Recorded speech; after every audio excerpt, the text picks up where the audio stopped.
Olá, caros amigos, sejam todos bem-vindos à nossa videoaula, às nossas videoaulas, né, a respeito dos amplificadores classe D. Bom, mas antes da gente analisar o amplificador classe D, né, nós vamos falar um pouquinho a respeito de algumas classes de amplificadores e suas evoluções durante o tempo.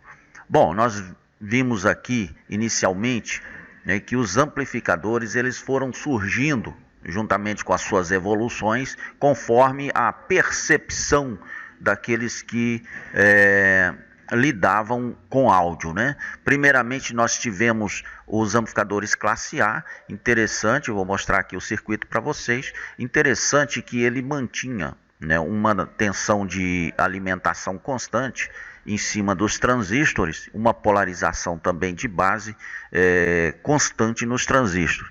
Isso diminuía a distorção, logicamente, né, do sinal analógico. No entanto, tinha uma eficiência energética muito baixa. Por quê? Porque grande parte da energia deste amplificador, envolvida neste amplificador, era em forma de calor. Né? Então havia-se uma perda muito grande. Então, característica principal do amplificador de classe A era baixo nível de distorção, mas em compensação ele tinha uma contraposição, que seria o grande consumo, né, energético. Então a sua eficiência energética era uma eficiência baixa. Então, como vocês observam aqui nesses dois pontos, a polarização de base, né, que constante. Então a gente pode ver pela forma de onda de entrada e a forma de onda de saída, a gente verifica que os sinais são perfeitos, uma senoide perfeita e tal, porque não havia distorção. O amplificador de classe B, ele caracteriza-se por não haver corrente de polarização nos transistores de saída. Vocês vejam bem, aqui na base não há nenhuma polarização, a não ser a polarização do sinal de entrada. Então o sinal analógico, ele entra na base dos transistores e essa tensão do sinal analógico é quem polariza instantaneamente e de forma interativa os transistores de saída. Nós temos a alimentação VCC positivo e negativo, um par complementar de transistor NPN e PNP, e esta amplificação se dá com um alto nível de distorção. Podemos observar neste ponto do cruzamento da onda que nós temos aqui uma acentuada distorção. O sinal de entrada, ele entra de uma forma perfeita e sai de uma forma distorcida. Cada transistor deste par amplifica um semiciclo e ao fazer o cruzamento da onda, a gente observa então esta distorção. Mas há um ponto positivo para esse tipo de polarização, que é exatamente a eficiência energética. Nós temos uma eficiência neste circuito de 80% aproximadamente. Né? Nós podemos até observar de uma forma mais, um zoom melhor, a onda, né, e suas características. Vocês observam que no começo da onda, no cruzamento da onda e no final da onda senoidal, que representa o sinal analógico, a gente observa que há uma distorção. Então, esta é a característica, estas são as características do amplificador classe B. Alta distorção, negativo, e a característica positiva, uma alta eficiência energética. Bem, aqui a gente vê o amplificador de classe AB. Nós temos aqui um circuito um tanto quanto superficial. É lógico que aqui apresenta só o básico, o elementar, o necessário para que a gente possa analisar o procedimento que acontece no amplificador classe AB. Na realidade, esse amplificador classe AB é um dos amplificadores mais utilizados na atualidade. É claro que tem outras classes que têm uma performance muito importante, até superior, mas ainda esse amplificador classe AB, ele continua sendo utilizado por bandas, em caixas amplificadas, em aparelhos residenciais, enfim, ele tem uma aplicação bem ampla. O que acontece no amplificador classe AB? O nome já diz, é a junção dos amplificadores classe A com o amplificador classe B. Na necessidade contínua de buscar melhora na qualidade de sinal e na eficiência energética de trabalho dos amplificadores, então surgiu-se a ideia de unir, aquilo que era eficiente no amplificador A. O amplificador A, o que acontecia no amplificador A? Ele tinha um alto nível, uma alta qualidade na reprodução do sinal, com baixa distorção. No entanto, no amplificador A, tinha-se um alto consumo de energia. E já no amplificador classe B, como nós vimos anteriormente, devido a ele não ter uma polarização constante na base dos transistores, ele tinha uma eficiência energética melhor, porém com distorção no cruzamento das ondas. Unindo-se o AB, aproveitou-se a alta qualidade do A com a baixa eficiência, ou melhor, o baixo consumo energético do B, formando assim então os amplificadores de classe AB. Então aqui o que nós temos, o que a gente vê aqui? Nós temos aqui da tensão de base de um dos transistores, do transistor NPN, nós temos aqui uma polarização. Bem assim também no transistor PNP, em sua base, nós temos também polarização. Só que o nível de polarização desse tipo de amplificador é um nível um pouco mais baixo, para que se mantivesse a eficiência energética, para que o consumo não fosse alto, como acontecia no amplificador de classe A. Os amplificadores de classe A ficavam continuamente energizados, com uma polarização um pouco alta, e isso fazia com que a eficiência energética dos amplificadores classe A fosse baixa. Então aqui, para que não haja distorção na saída, se polarizou as bases dos transistores com uma pequena porção de polarização, para que ele mantivesse a distorção em dias, uma qualidade bastante razoável, e uma eficiência no consumo de energia bem melhorado. Então, esse é o diferencial dos amplificadores classe A. Nós temos um sinal de entrada com uma qualidade e também o mesmo sinal de saída com a mesma qualidade. E tudo isso se deve à polarização baixa da base dos transistores, e o mesmo circuito utilizado nos demais.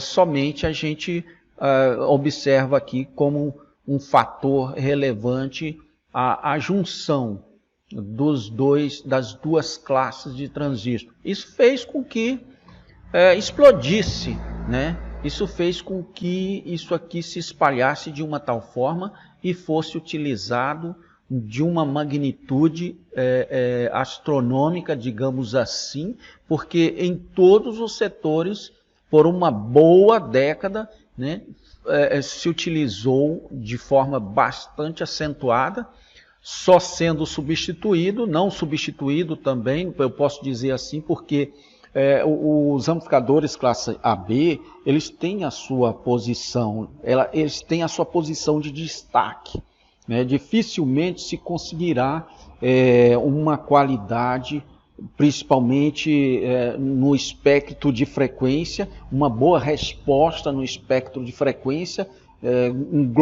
globalizando ali, digamos assim, atingindo, né, uma variedade muito grande de frequências com qualidade, né? Nós temos aqui ainda uma eficiência que deixa a desejar com relação aos amplificadores do tipo classe D, né, os chamados amplificadores digitais, mas, no entanto, já foi um resultado, digamos assim, satisfatório com relação aos amplificadores anteriores.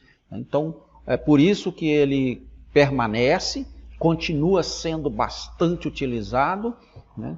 E agora a gente vai partir para o conhecimento dos amplificadores de classe D. Mas antes, eu quero inclusive mostrar aqui para vocês o amplificador de classe C, né, antes de passar para o amplificador de classe D. O amplificador classe C, eu não vou falar muita coisa dele. Por quê? Porque ele não é utilizado, ele não é muito comumente utilizado para áudio. Ele é mais utilizado para amplificadores de radiofrequência, em circuitos transmissores de FM, de ondas curtas, ondas médias, enfim. Esse amplificador de classe C, o fato dele não ser, ele ter também distorção, né? Ele tem altos níveis de distorção no cruzamento da onda, então isso inviabiliza. Nós já vimos que lá no classe A, no classe B, já não foi algo muito satisfatório, não foi uma experiência satisfatória na parte de áudio. Então, esse aqui, a gente não vai se aprofundar nele, vamos passar diretamente para a análise do classe D. Este aqui é o datasheet do IRS 2092. É um integrado de 16 pinos. Nós temos dois encapsulamentos, o SOIC 16N, que é o SMD, e o PDIP 16, que é o DIP, o nome já diz. Nós temos aqui uma tensão de offset neste ponto, tensão de offset de 100 volts. Nós temos aqui um gate driver de saída, né, uma saída positiva e a saída negativa de 1 ampere e 1,2 amperes. Nós temos o dead time, o tempo morto. Nós temos aqui 4 tempos pré-estipulados. Um de 25 nanosegundos, 40 nanosegundos, 65 e 105 nanosegundos. Nós temos um delay na proteção OC, na entrada OC, de 500 nanosegundos. Nós temos um DC offset menor do que 20 milivolts, muito bom. Um PWM, a frequência até 800 kHz, como eu havia já explicado. Geralmente é 10, 15 vezes superior à frequência do sinal analógico de entrada. No entanto, quanto maior a frequência, melhor será a captação das amostras necessárias para formar o PWM. Então esse aqui, por exemplo, é excelente, vai até 800 kHz. Amplificador de erro menor do que 60 decibéis. Uma distorção harmônica total na base de 1 kHz, 50 watts, 4 ohms, de 0,01%, muito bom. Um residual de ruído, né? Seria um ruído no máximo de 200 microvolts RMS, também excelente. Então, enfim, nós temos aqui o datasheet, aqui temos um diagrama básico de polarização do mesmo, todas as referências, né, que nós estaremos abrangendo. Inclusive aqui tem a constituição interna deles, os estágios que inclusive eu já até falei, operacional de entrada, comparador, proteção CSD, que é o pino de proteção. Inclusive eu vou até agora dar uma explicação sobre cada pino e cada entrada dessa. Nós vamos para a próxima tela aqui. Bom, dando continuidade aqui, nós estamos com a pinagem do IRS 2092.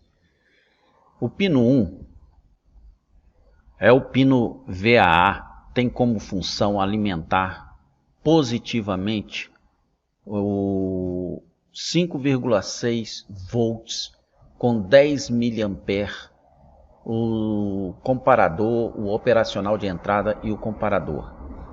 O pino 2 é o GND, ou seja, o terra.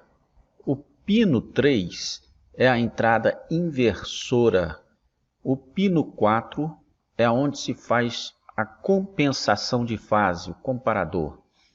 O pino 5 é o CSD, ou seja, é a conexão do capacitor de base de tempo, né, onde se faz o reset, o tempo para acionamento após a atuação da proteção. Então, quer dizer, atuou a proteção, ele tem um tempo para retorno. E este pino 5 entra um capacitor que ele é responsável para provocar um retardo. E esse retardo serve para identificar se ainda permanece atuante a proteção na saída. Então é fundamental esse pino 5.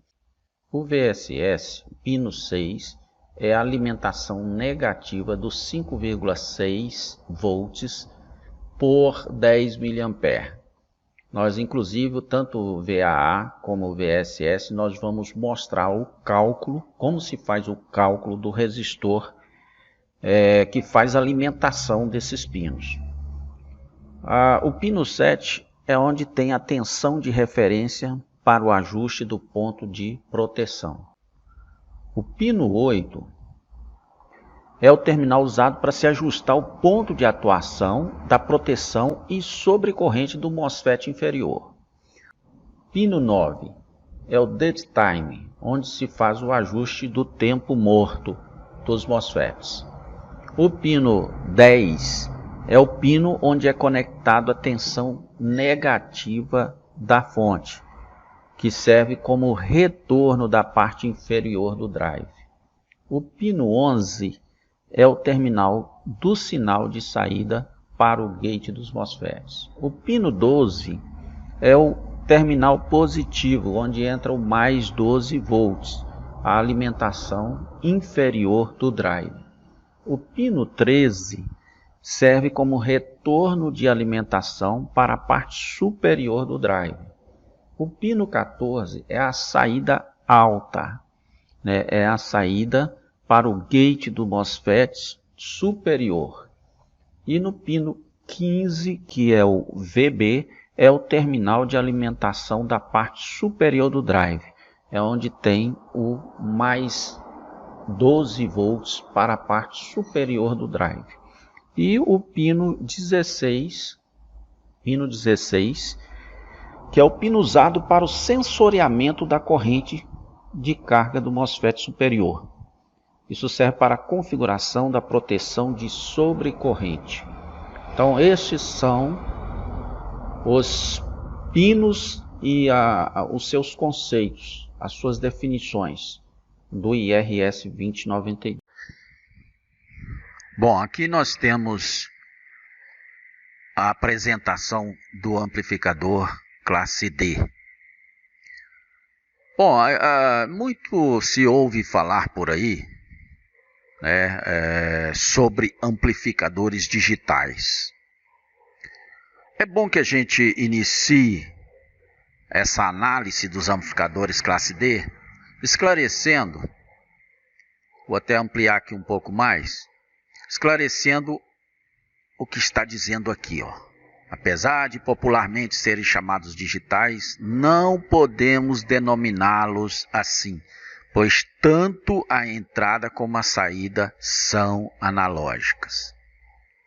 Até podemos ousar em dizer que o sinal é tratado digitalmente para o chaveamento dos MOSFETs de saída. É isso, minha gente.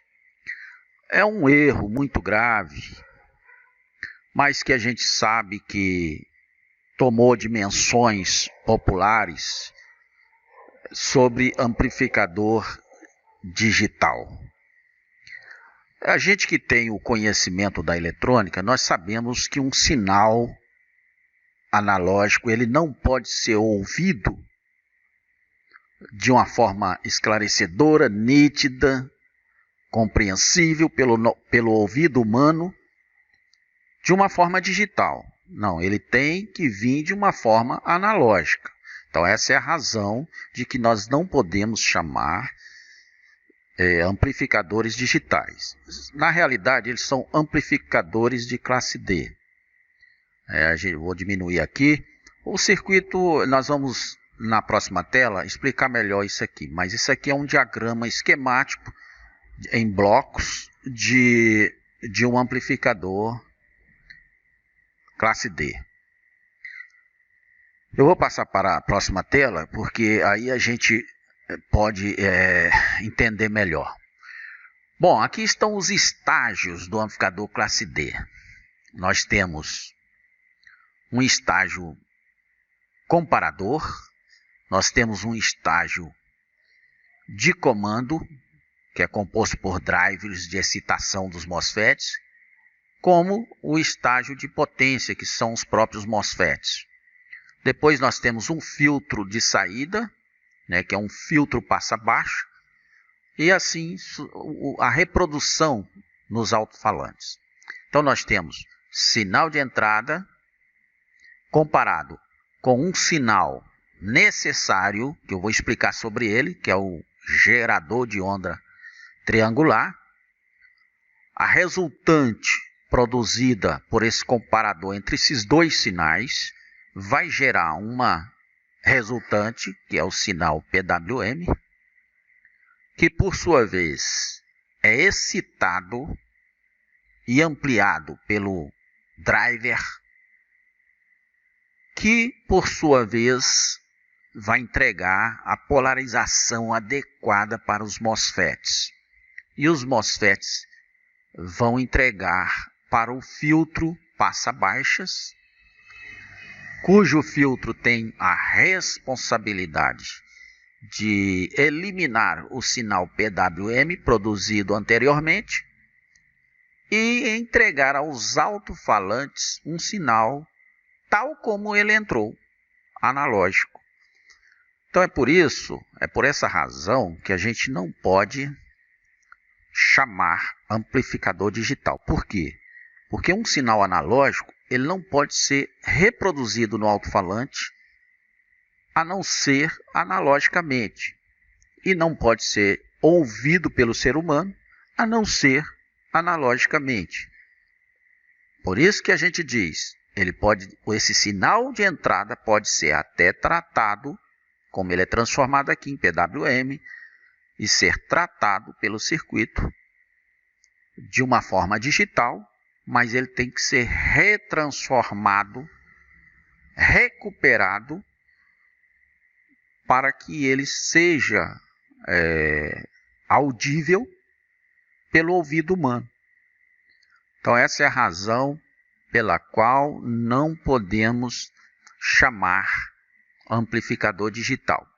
Só que caiu na graça do povo, o povo simpatizou com o nome, amplificador digital, e não adianta, como tem aquele ditado, não adianta dar murro em ponta de faca, né? Que a gente vai se estrepar. Falar sobre uma pessoa ou falar com uma pessoa que não entende a eletrônica da coisa, o que é realmente um amplificador classe D, não é muito saudável. causa de debates e pronto. Mas nós, entendedores que compreendemos o processo, é importante a gente ter esse conhecimento de que estes são os amplificadores classe D.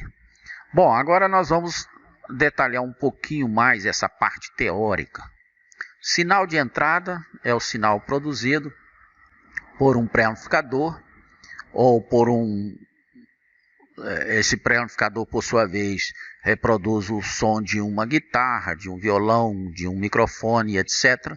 E nos traz esse sinal oscilante, que é um sinal analógico, né? E é comparado com um sinal de onda triangular, para que essa onda triangular possa captar, né, amostras do sinal analógico, para que ele transforme essas amostras em um sinal de PWM e possa ser tratado, possa ser trabalhado dentro deste amplificador digitalmente. Eu vou passar aqui para a próxima tela. Opa! Bom, aqui a gente observa sobre o gerador de onda triangular, a frequência que esse gerador de onda triangular tem que trabalhar. Nós costumamos dizer o seguinte: nós temos que ter uma frequência superior à frequência do sinal de entrada, o sinal analógico a ser amostrado. Então, nós, por exemplo, se toma como base que esse gerador de onda triangular, que essa frequência tenha que ser 10 vezes maior do que o sinal de entrada. No entanto, quanto maior a frequência, melhor será a taxa de amostragem. Então nós temos que entender isso. Nós já temos hoje circuitos integrados dedicados que chegam a 800 kHz. Tem deles que até mais. E isso é importante, porque quanto maior essa taxa de amostragem, nós tiraremos mais pontos da onda senoidal. Eu vou até mostrar aqui, vou passar para a próxima tela para que vocês possam compreender. Veja bem, isso aqui é a forma com que é feita a amostragem. Então aqui está o sinal triangular, né? Você vê que aqui nós temos o sinal triangular. E aqui nós temos a senoide, né? Nós temos aqui o sinal analógico em forma de uma senoide. O que acontece? Nós temos aqui uma frequência nesse sinal triangular, né? Quanto maior a frequência, mais junto será essa onda triangular. E mais pontos da onda senoidal ele será capaz de captar para a formação do sinal PWM, que é esse logo abaixo aqui. Esse é o sinal PWM. E vocês podem ver o seguinte, que o sinal PWM, a largura do pulso do sinal PWM vai depender muito do ponto de captação do sinal triangular quando em contato com a onda senoidal. Então, é por esse motivo que quanto maior a frequência, mais definição no áudio nós teremos. Então, essa é a forma de nós transformarmos um sinal senoidal analógico em um PWM. Então, desta forma, controlando a largura do pulso, nós poderemos trabalhar da maneira que quisermos o nosso sinal. Eu vou retornar aqui para a tela. Quando essa frequência triangular entra no comparador, então é feito aquele trabalho de captação dos pontos que vai gerar o nosso sinal de PWM.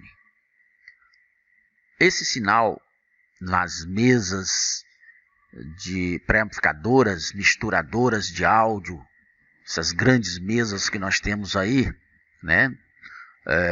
Equipamentos do estilo da Yamaha, enfim, vários signos e outros tipos de mesas que hoje estão trabalhando fortemente em cima dessa tecnologia de tratar o sinal através do PWM, Pulse Width Modulation,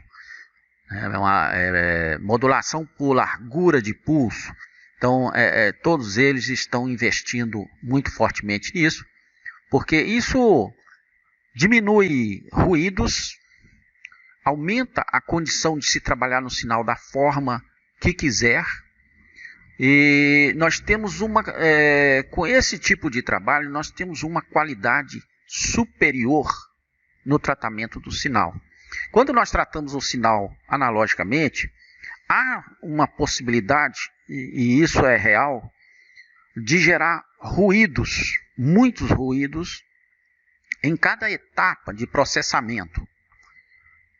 Então a gente tinha equipamentos eletrônicos que chegava com chiados, captava frequências externas por causa dos cabeamentos e das conexões que havia entre um estágio e outro. Hoje nós temos isso, pode-se dizer, eliminado. Nós temos um sinal de alta qualidade sendo tratado, porque ele é tratado todo no PWM, uma frequência alta. Essa frequência alta inviabiliza a interferência de sinais, e quando nós vamos entregar ele ao alto-falante, a gente passa por um filtro de passa baixa. Esse filtro de passa baixa, que nada mais é do que um indutor e um capacitor, isso basicamente falando, ele vai extrair desse sinal de PWM, ele vai extrair o sinal de áudio, ou seja, o sinal de frequência baixa, que compreende aí de 0 a 20 kHz aproximadamente, que é um sinal baixo, se comparado com 250 ou 350 kHz ou mais, é super baixo. Esse sinal é 10, 15 vezes inferior. Então, o filtro de passa-baixas terá uma tolerância de trabalho ampla, e sem perdas no sinal.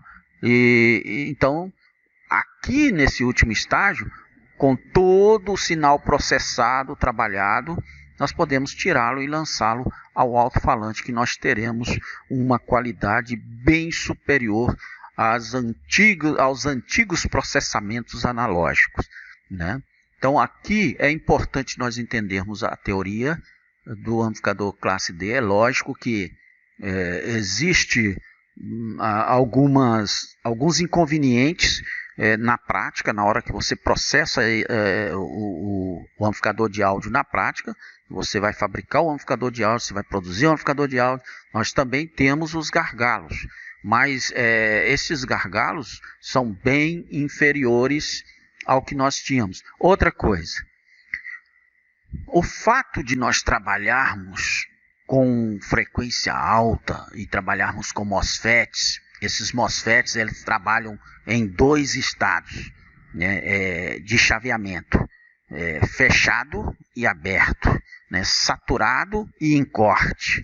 E isso faz com que nós tenhamos uma eficiência energética bem superior aos antigos amplificadores, inclusive ao amplificador classe AB. O amplificador classe AB, para trás, nós temos uma grande parte da energia que a eles são atribuídas perdidas em forma de calor. Aqui, não. Como o fato de o transistor estar trabalhando em saturação e em corte, ou aberto ou totalmente fechado, isso permite com que ele não tenha um alto consumo. E isso traz ou seja, o fato dele estar fechado, isso quer dizer que ele, ou aberto, isso faz com que ele não desprende, não tire da fonte muita energia. Isso aí é a razão principal, é a razão principal que faz com que os amplificadores classe D eles sejam amplamente utilizados e teve uma aceitação, uma aprovação fenomenal. É claro que tem algumas rejeições, que tem pessoas profissionais da área do áudio que ainda preferem utilizar-se dos amplificadores classe AB. Eles têm a sua razão em parte, né? É como muitos ainda se prendem aos antigos amplificadores valvulares. Por quê? Porque a válvula ela tinha um som muito peculiar, ela atingia um espectro de frequência ali muito peculiar, que agradavam, né? Agradava muitas pessoas. Eu concordo com isso, mas nós estamos vivendo a era do amplificador classe D. Você, num televisor de LED, plasma, televisor LCD, amplificadores de notebooks, enfim, os amplificadores atuais, tanto residenciais como muito amplamente usado também profissionalmente em bandas, enfim, caixas amplificadas, né? Por quê? Porque os circuitos se tornam pequenos, potências elevadíssimas devido ao grau de eficiência, de aproveitamento das fontes, né? Por exemplo, uma fonte ela é capaz de ser aproveitada em até 90% da energia produzida. Isso é fenomenal, né? Isso é fenomenal. Você tem um aproveitamento quase que total da fonte de alimentação. Você tem pouquíssima perda de energia, né? Então, até pela questão ecológica, isso aí é coisa do futuro, né? É coisa do presente e coisa do futuro. Porque desperdício de qualquer tipo de energia atualmente está fora de cogitação. Então, isso aí já é o começo, é teoria, né? Essa teoria de 90%. Nós vamos ver que quando passamos para a prática, nós temos algumas perdas aqui ou ali, em detrimento de alguns componentes, né? O percentual de erro de alguns componentes que faz com que não se saia exatamente dentro da... Mas tudo fica ao redor disso aí, fica próximo disso aí. Então é importante nós entendermos que os amplificadores classe D representa presente e futuro, né? Pelo menos até que se mostre algo diferente. Nós temos também, nós não abordamos, nós temos amplificadores classe A, classe G, enfim. Mas hoje nós estaremos falando sobre os amplificadores classe D. E uma coisa interessante também, né? Uma coisa interessantíssima. Devido a essa alta procura, essa aceitação do mercado dos amplificadores classe D, a gente tem muitas indústrias de componentes eletrônicos produzindo circuitos integrados dedicados que facilitam muito a vida do técnico, de quem produz, reduz drasticamente a produção de placas eletrônicas relacionadas aos amplificadores, aos projetos, né? Diminui a possibilidade de ruídos, porque tudo que é ali com a ligação compactada, interligada internamente, inviabiliza a penetração, a influência de ruídos externos. Então tudo isso se torna importante nos amplificadores classe D, ok? Nós iremos falar para vocês sobre o IRS 2092. O IRS 2092 é um circuito integrado dedicado na área de amplificadores classe D. Ele vem integrado em seu circuito já o comparador, o oscilador triangular, os somadores, os drivers, já vem preparado para excitar os MOSFETs. ele vem com alguma, se faz necessário alguma configuração externa, mas são pequenas configurações que determinam a frequência do oscilador triangular, a polarização do comparador, né, as tensões negativas, que seria o VAA, e seria o VSS. São tensões de menos e mais 5,6 volts. Nós temos também a polarização VCC, que é de 12 volts. Nós temos a saída alta e a saída baixa. Enfim, nós temos o controle do dead time dos MOSFETs, o tempo morto.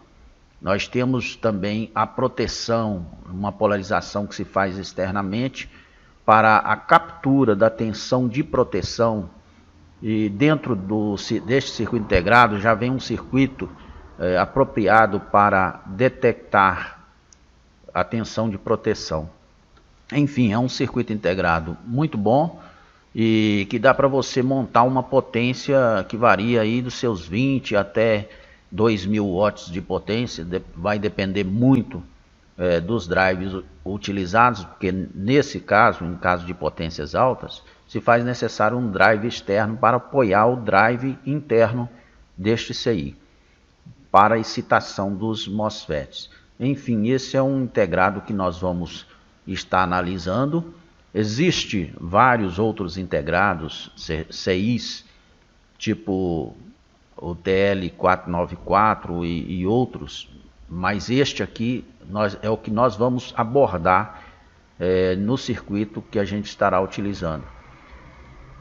Está sendo muito utilizado ultimamente esse tipo de CI para os amplificadores classe D, dos mais variados possíveis.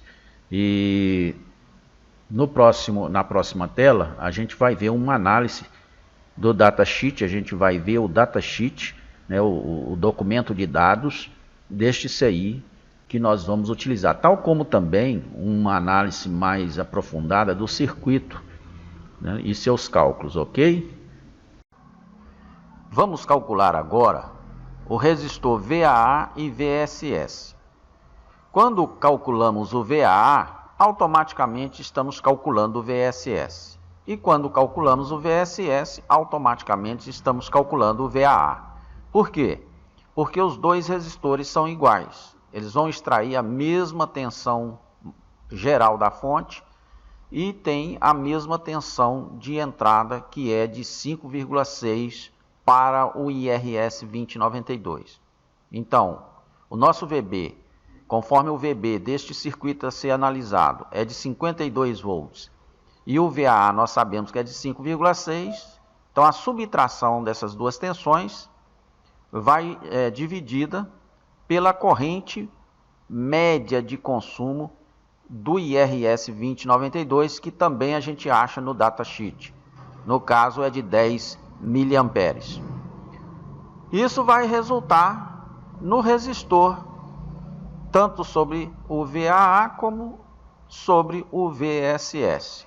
Então vamos tomar aqui mão da calculadora e vamos simular aqui o cálculo.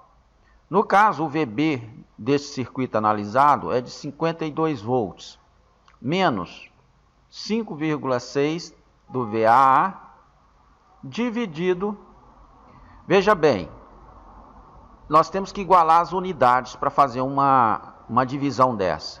Nós temos o VB, que é em volts, nós temos o VAA, que é também em volts. A corrente de consumo está em miliampere. Então, transformando ela para ampere, dá 0,01 ampere. Então, dividido por 0,01, que é igual a 4.640. Arredondando para um resistor comercial, ficará 4K7 ou 4.700, ok? Conforme está constando no diagrama esquemático. Então, deu 4.640 ohms, e convertendo isso aqui para quilo-ohms, daria, e simplificando, ou melhor, arredondando, nós teremos 4K7. que é um valor comercial, ok? Então está aí o nosso cálculo tanto para o RVA, como para o RVSS. 4K7 conforme está aqui no diagrama.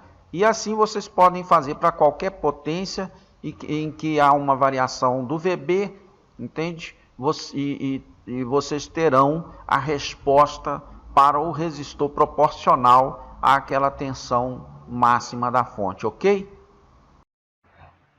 Apresento a vocês então o circuito base para a nossa análise.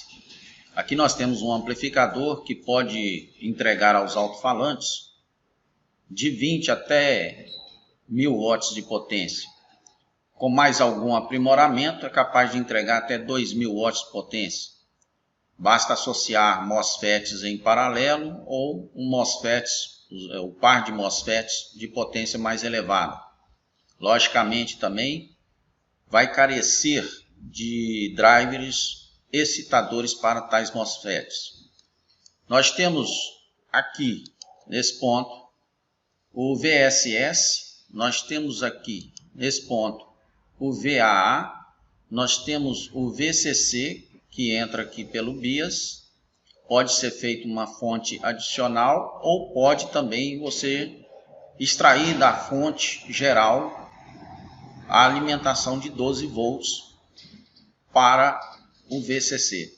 Aí fica a critério de como você pode utilizar. Eu vou deixar aqui também, posteriormente, a dica de um transistor que pode extrair do "-B a essa alimentação de 12 volts. Vou deixar isso aqui também para vocês. É importante a gente observar aqui o filtro de passa-baixas. Esse filtro eu deixarei o cálculo. A polarização de CSH, que compreende nesses resistores, também deixarei o cálculo. O dead time, também faremos o cálculo. E a tensão de referência de proteção, também deixaremos o cálculo aqui. Então, resumindo, nós temos "-B, output, mais B, input, entrada de sinal. Nós temos o VSS, temos aqui esse resistor de alimentação que traz o VSS, a tensão negativa. Esse resistor nós calcularemos, mostraremos aqui como se calcula esse resistor. Nós também mostraremos a tensão positiva de 5,6 VAA. Nós mostraremos como calcula este resistor que traz a tensão positiva do "+B para alimentar o VAA. Nós temos o VCC, que pode ser uma alimentação vinda direto da fonte, através do BIAS, ou também eu vou deixar, inclusive, um circuito de um transistor que pode extrair do "-B essa alimentação de VCC. Nós temos os cálculos a ser feito do resistor do dead time, da polarização do CSH e também o cálculo dos resistores, que são esses divisores, tanto esse aqui da tensão de referência e OC7, que é os resistores, o divisor que extrai a tensão de proteção, como as demais que eu mostrei. Aqui também é um divisor. Aqui também no CSH é um divisor que deve ser calculado. E nós mostraremos aqui como se faz o cálculo. A partir daí vocês terão parâmetros para calcular para qualquer potência. Nós temos aqui, neste ponto, este T entre esses dois capacitores e esse resistor, nós temos aqui o traçado da frequência triangular. Aqui é que determina a frequência da onda triangular, que entra aqui no pino 4. Nós temos ainda mais o VSS, que é muito importante. Nós temos a realimentação, que é feita através do resistor R3 deste circuito, que aqui está constando no valor de 150K. A gente vai observar que esse resistor, com este resistor R4, são os dois resistores que determinam a tensão de ganho do circuito. Isso é importante também. Enfim, nós vamos fazer todos os cálculos e a partir de agora vocês terão um conhecimento mais aprofundado de como fazer pequenas mudanças com pequenos cálculos que pode levar a diversas potências conforme ao gosto de vocês. Então temos aqui primeiramente o cálculo da potência de saída. Como se faz? Nós temos dois tipos de potência. Infelizmente, existe essa potência PMPO circulando no mercado. Essa potência não é reconhecida tecnicamente. Mas eu vou mostrar para vocês como se acha este cálculo. Vocês vão ver em vários equipamentos aí que quer, digamos assim, eu chamo de iludir o cliente, iludir o consumidor, que é a potência de pico, né, de um equipamento, também chamado de potência máxima. Ele é calculado pela tensão de saída elevado ao quadrado, dividido pela resistência de carga, que seria a impedância do alto-falante ou a resistência ohmica de um alto-falante. Eu quero deixar claro também que quando se faz esses cálculos, se faz baseado num sinal de 1 kHz, que é inserido na entrada do equipamento, há uma distorção mínima de saída. Então, todas essas potências serão medidas tendo como base uma frequência de 1 kHz a uma distorção mínima na saída. Isso mostra a eficiência de amplificação. Bom, eu vou fazer um pequeno cálculo aqui para vocês verem a diferença entre PMPO e a potência RMS, que é a potência real. Digamos que nós tenhamos 12 volts na saída em cima da carga, da saída dos alto-falantes.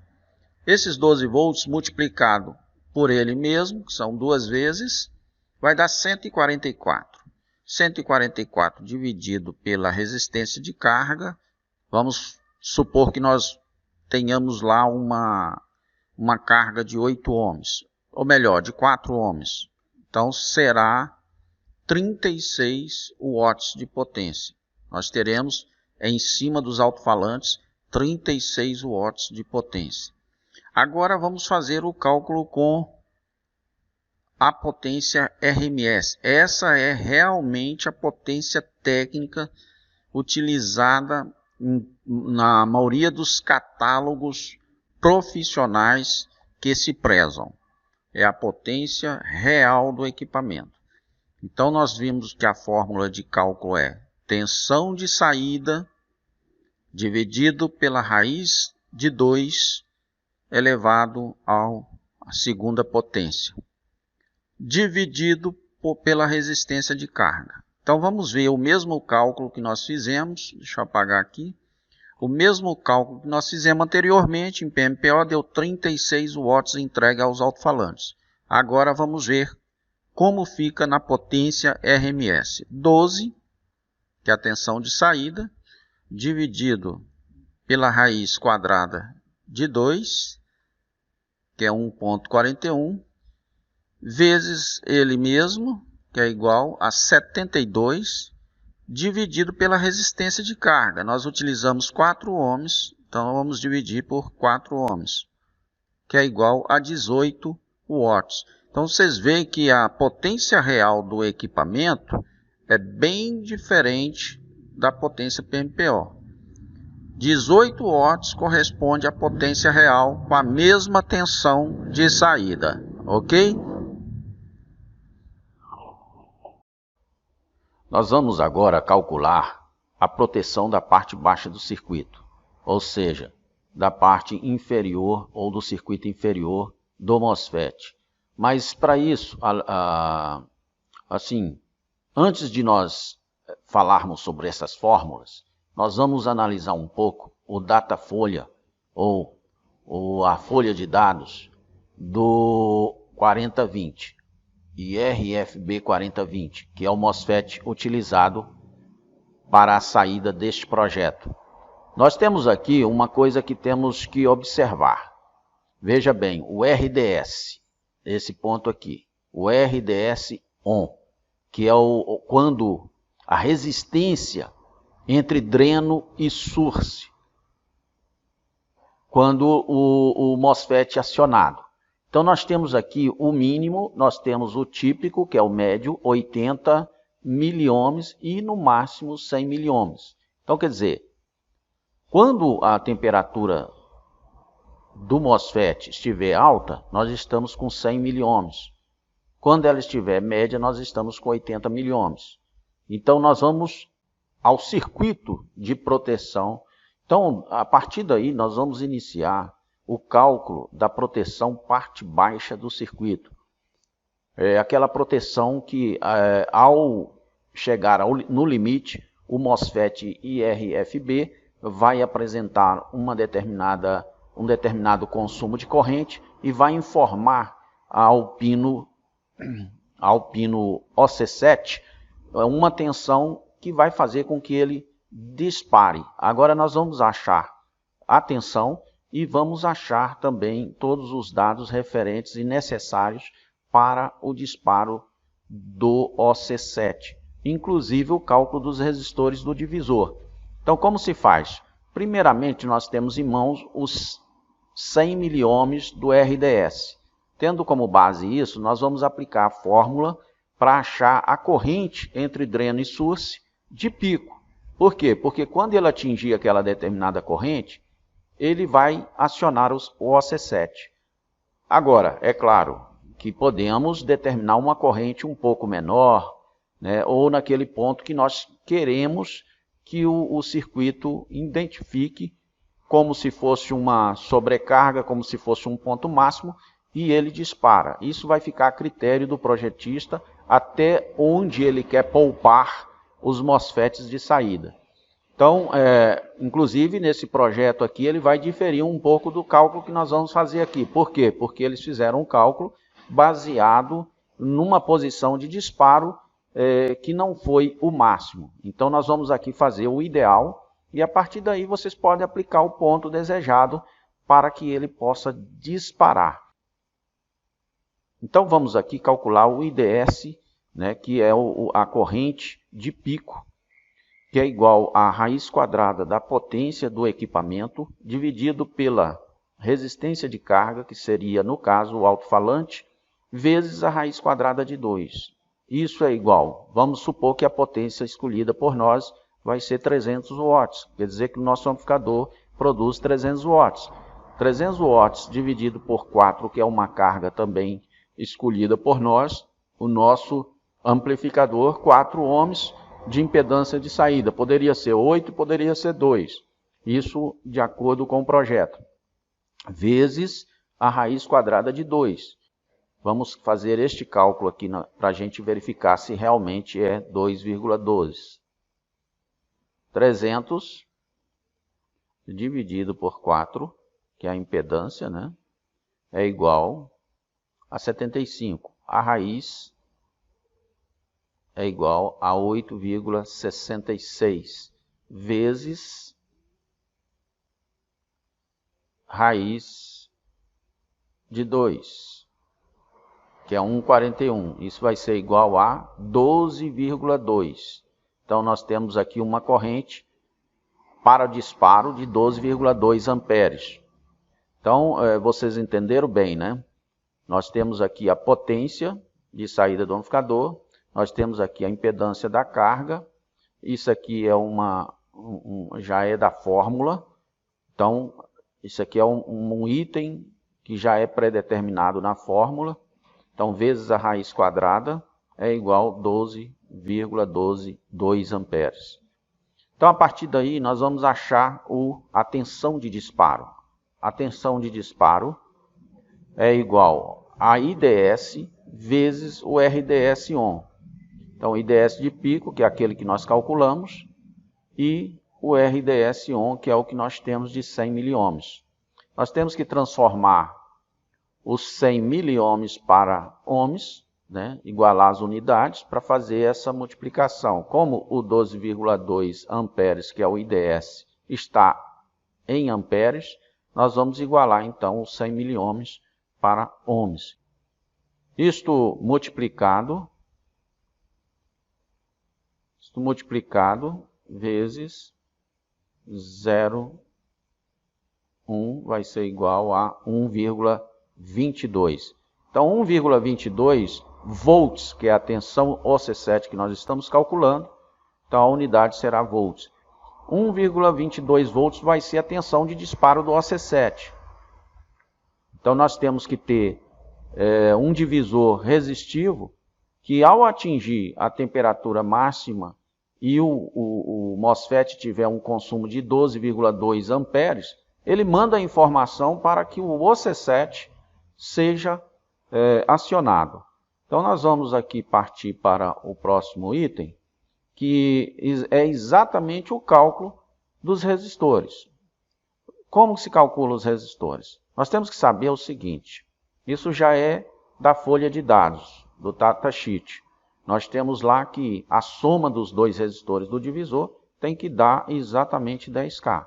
Então, independente de qualquer coisa. Mas é aquilo que eu já falei.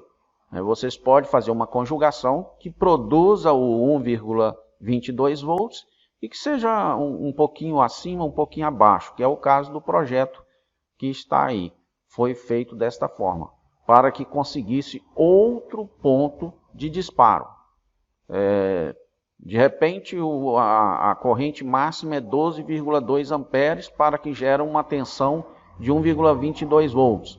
Mas, de repente, o projetista quer que apenas no 10 amperes, quando atinge os 10 amperes, ele já dispara a proteção. Então, vai mudar os valores, é lógico. É só colocar os valores na fórmula e fazer o cálculo. Então, no caso aqui, nós vamos calcular o R12. O R12 é o quê? É o VOC7 dividido pela tensão de referência vezes 10K. Então, vamos lá. Qual é a tensão de OC7? É 1,22 dividido pela tensão de referência. Qual é a tensão de referência do circuito integrado IRS 2092? É o 5,1 volts. Esse dado já consta lá na folha de dados no datasheet. Lá já consta que realmente a tensão de referência desse circuito integrado é 5,1 volts. Então, vamos dividir isso aí e dividido por 5,1, que é igual a 0,23, multiplicado por 10, então vamos lá, por 10, que é igual a 2,39. Então, está aí a resposta, 2,39 quiloohms. Este é o valor determinado para o R12. Agora, é claro, esse valor não é comercial, a gente pode aproximar. Então, vocês vão aproximar exatamente para um valor comercial fácil de encontrar, né? Não tem problema. A diferença será questão de detalhes, mesmo que fica 0,1, 0,2 volts a menos o ponto de disparo, não tem problema, não é isso? Então, fica fácil para achar o R19. O que acontece? Você vai simplesmente subtrair a resistência total pelo valor achado para R12. Então, a subtração disso aí vai dar realmente o valor de R19. Então, está aí, ó, 10K menos 2,39. Vai ser igual a 7,61K. Então, o circuito divisor para o disparo de OC7 está calculado. É só aplicar no circuito e pode ser ajustado para cima ou para baixo, não tem problema, fica a critério do projetista. E para toda e qualquer potência, nós vamos ter que ter as referências do MOSFET. Você vai aplicar um MOSFET diferente, você tem que achar então o RDS ON, que seria a resistência média e a resistência máxima de disparo, né, do MOSFET. Então, a partir daí, você terá condições de fazer todos os cálculos, ok?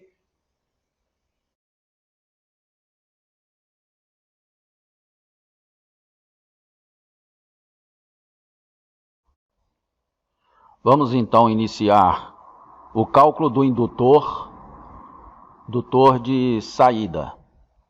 Bom, a fórmula para o cálculo é L é igual a VB vezes ΔT dividido por ΔI, onde o L é a indutância, o VB é a tensão da fonte que vai incidir, ao ser chaveada, vai incidir sobre o indutor, e o ΔT é a variação de tempo, sendo que o ΔI é a corrente que vai incidir sobre o indutor, levando em consideração a potência máxima de cálculo do amplificador.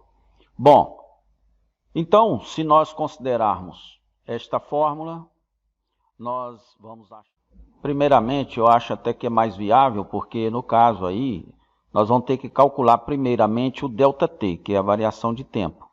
E o ΔT se calcula com a seguinte fórmula: 1 sobre a frequência, ou seja, é tirado da fórmula frequência é igual a 1 sobre tempo, e deduzindo esta fórmula, nós teremos o tempo que é igual a 1 sobre a frequência. Então, considerando que a frequência é de 400 kHz, então nós vamos colocar aqui 400 kHz e fazermos a divisão, o que dará essas cifras acompanhada do 25, ou seja, 25 vezes 1, 2, 3, 4, 5, 6, 7. Então, 25 vezes 10 a menos 7. Nós vamos colocar desta forma para que fique mais fácil o nosso cálculo. Vamos fazer a transformação para microhenries, que é a unidade determinada para o indutor. Então, nós vamos fazer até o final em Henry para estar em sincronia com as demais unidades, que seria a unidade de ampere e a unidade de tensão. Então, como nós temos lá o VB vezes o ΔT, a gente vai multiplicar então aqui pelos 52,5 do VB e dividir pelos 6 amperes, que é a corrente determinada pela fonte que vai incidir sobre o indutor, resultando numa potência aproximada de 312 watts. Então, nós teremos aqui essas cifras acompanhada do 21.875, isso em Henry. Para nós deduzirmos isso para milihenry, nós vamos transformar 6 casas à direita da vírgula. Então, será 1, 2, 3, 4, 5, 6. Seria, então, 21,85. Vou multiplicar aqui por 1, 2, 3, 4, 5, 6. 21,875. Vamos arredondar isso aqui para 22 microhenry. Essa é a nossa indutância. Nós tendo a indutância, fica fácil calcular o número de espiras. No caso aqui, o número de espiras é calculado pela fórmula N², que é igual a indutância L, dividido por AL, que é o fator magnético do núcleo. Nós temos que transformar as duas unidades para que fique em nanohenries, para facilitar o cálculo. Bom, dando sequência então, vamos calcular o número de espiras. O número de espiras é igual a L dividido pelo AL. E nós temos que igualar as duas unidades em nanohenry. Então, para nós igualarmos a unidade de indutância, que deu 22 microhenries para nanohenry, nós teremos então que andar 3 casas para a direita, ou seja, multiplicar por 10 a terceira. 10 a terceira potência, ok? Então, no caso, ficaria L, que é 22, 1, 2, 3, à direita, ficaria em nanohenry, 22.000 nanohenry, dividido pelo AL. Bom, nós vamos consultar aqui, digamos que nós temos aqui agora uma tabela da Magmatec com vários núcleos de ferro, que é um núcleo que não satura facilmente, né? E a gente pode utilizar. Bom, isso aí vai depender da escolha do núcleo que vocês fizerem, não é isso? Esses núcleos aqui, por exemplo, vamos escolher um aqui que atenda mais ou menos às nossas especificações. Nós temos aqui o diâmetro, a altura, etc. Temos tudo aqui. Temos os ALs. Então, vamos ver, por exemplo, para um núcleo que comporte uma sequência de espiras aí, aproximadamente de 30, 40 espiras, ou até menos, vamos ver 65. Vamos pegar isso aqui de 65 de AL e vamos fazer o cálculo, não é isso? Então, vamos para lá, pegar aqui 22.000 dividido por 65. Nós vamos ter 338. Mas como na nossa fórmula é n ao quadrado, então nós vamos extrair a raiz quadrada para achar o número de espiras. Raiz quadrada, 18 espiras. Então, 18,39 e algumas cifras, vamos arredondar para 18. Se nós quiséssemos ou quisermos calcular com outros núcleos, é só verificar o AL, verificar o diâmetro se comporta o número de espiras sem problema e refazer o cálculo e tornar a achar o número de espiras. Está aí feito o nosso indutor. Primeiro se acha a indutância, segundo o ΔT, não é? Que é bem simples, vai depender da frequência utilizada para o chaveamento dos MOSFETs, né? E depois a gente acha o número de espiras, ok? Então, o nosso cálculo está feito referente ao indutor. Os circuitos integrados dedicados vieram realmente para facilitar a vida dos construtores e montadores, os projetistas de uma forma geral, dos amplificadores digitais. Então nós temos aqui o pino DT, onde dentro do integrado existe um circuito já todo bem feito, todo bem construído, ficando assim somente na parte externa, através do pino 9, a configuração da tensão que determina o dead time. Mas primeiramente vamos falar o que significa o dead time, o que significa o tempo morto. Vamos passar. Bom, aqui fica exemplificado através desse diagrama, de uma forma mais clara, a ação, o comportamento da onda PWM na saída HO e na saída LO para acionamento dos MOSFETs. Nós temos que entender o seguinte, nós temos aqui um mais B com uma tensão relativamente alta.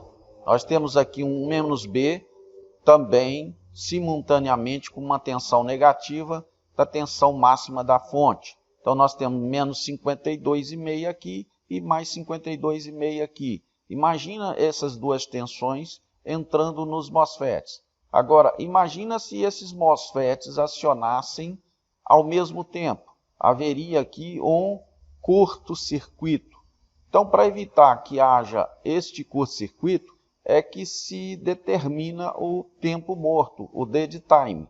Tempo morto é exatamente esse intervalo que há entre o acionamento de um e outro MOSFET. Então, a forma mais compreensível de nós entendermos é isto. Então, nós temos através da saída HO, do circuito integrado IRS 2092 e da saída LO um retardo, digamos assim, no acionamento de uma para a outra. Existe um intervalo de tempo para que uma saída acione depois da outra. E esse intervalo de tempo é denominado dead time, ou tempo morto. Agora, o mais fácil, o melhor deste circuito integrado IRS 2092 é que este tempo morto, esta configuração dos resistores desse divisor externo que entra no pino 9, ele já vem praticamente pré-determinado. Há um circuito interno e esse circuito interno precisa ser acionado e acionado através do divisor de tensão que existe no pino 9. E este divisor já vem pré-determinado.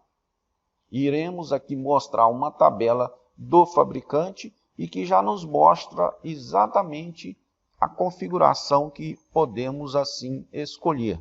Nós temos 4 tempos pré-determinados, um de 25 nanosegundos, um de 40 nanosegundos, um de 65 nanosegundos e 105 nanosegundos. E para cada tempo, cada intervalo deste, existe uma configuração e o projetista pode escolher da melhor forma possível. Só quero deixar claro, por uma experiência prática, que quanto menor o tempo de chaveamento dos MOSFETs, nós teremos uma melhor definição no áudio, ou seja, menos distorção. Mas tem que ser visto com cuidado para que não haja um confrontamento entre o acionamento do MOSFET 1 e o MOSFET 2.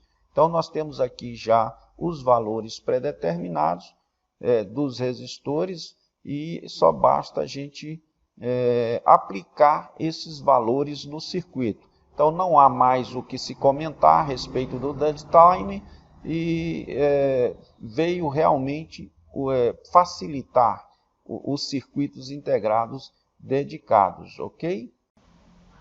A configuração dos amplificadores classe D se baseia basicamente em 2 tipos de topologias.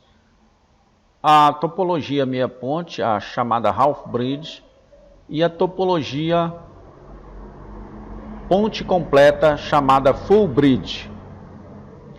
A topologia meia ponte, que é a half bridge, ela tem como característica uma alimentação dupla, ou seja, uma fonte de alimentação simétrica. Isso se faz necessário porque os interruptores, ou seja, os chaveadores MOSFETs, eles, digamos assim, chaveia somente a metade da fonte de alimentação, ou seja, a metade da energia fornecida pela fonte de alimentação.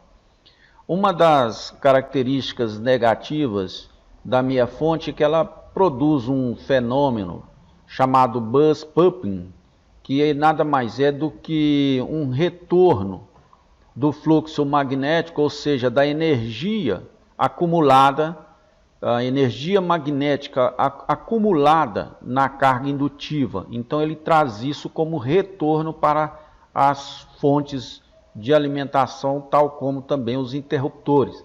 Isso é uma razão muito forte para existir esses diodos de bloqueio que já vem inclusive embutido nos MOSFETs.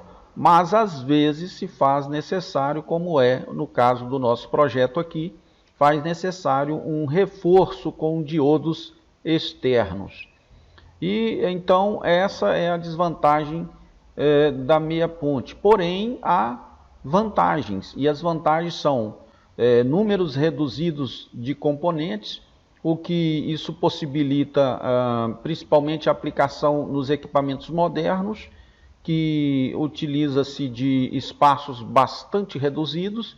Enfim, é um tipo de topologia bastante utilizado. Já na topologia ponte completa, se faz necessário o uso somente de uma fonte de alimentação, utiliza-se 4 chaveadores e cada chaveador funciona simultaneamente.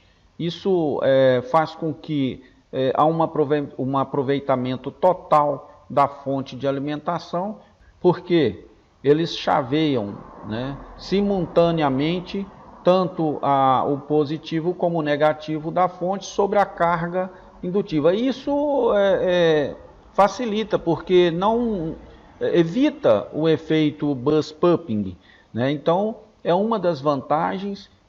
Também tem um áudio bem melhor, com baixos níveis de distorção, devido inclusive o tipo sistema de PWM, de modulação, que é uma modulação em 3 níveis, que tem que excitar ao mesmo tempo os chaveadores de 2 em 2 simultaneamente. Então é uma vantagem enorme a topologia ponte completa sobre a meia ponte. Porém, uma questão de custo-benefício, devido o ponte completa utilizar-se de muitos componentes, bem mais componentes, o que dificulta a aplicação nos equipamentos atuais, que estão cada vez mais reduzidos. Então essa é a diferença. Por isso e por esta razão se utiliza mais o meia onda.